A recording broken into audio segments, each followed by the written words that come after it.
كل الاحترام والمحبة والتقدير لأهلنا في بيروت ولبنان والضاحية الجنوبية، لكن حابب أقول كلمتين مهمين.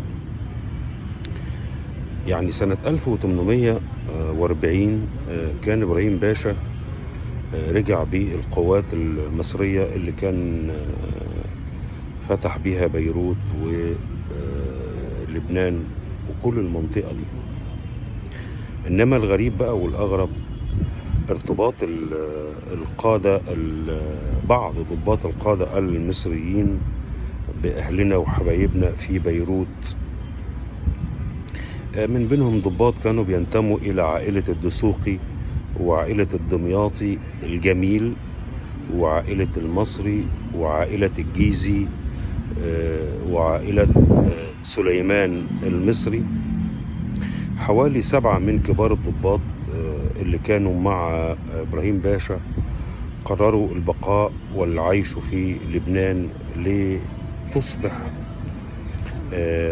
مكونات بعض العائلات اللبنانية الشهيرة حتى الساعة تنتمي إلى مصر والمصريين من سنة 1840. وما تستغربش لما تلاقي إن أشهر عائلات بيروت الآن عائلة الدسوقي والجيزي والصعيدي والجميل والمصري، لأن كل هذه التكوينات بدت مرتبطة ارتباط وثيق بمصر من سنة 1840. كمان تعامل إبراهيم باشا مع اللبنانيين كان فيه خصوصية وفي إدراك لمكانة لبنان وأهل لبنان، خصوصا ومع وجود حركة تواصل بين إخواننا اللبنانيين اللي كانوا بيدرسوا في الأزهر ضمن رواق الشوام اللي كان بيتكون من اللبنانيين والأردنيين والمقدسيين والدمشقيين. صحيح كانوا اللبنانيين جزء أساسي مهم في التكوينة بتاعة المقدسيين، يعني الرواق بتاع المجاورين المقدسيين، لكن أيضا كان لهم كيان مهم وموجود.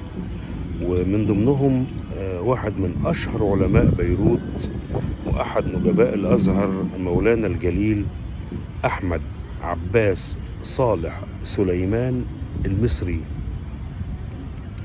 هذا العالم الجليل اللي قلنا إن جده الضابط سليمان المصري أحد قادة الحملة المصرية على بيروت ولبنان، ولينا معاه قصة وحكاية سوف نسردها في الفيديو القادم إن شاء الله.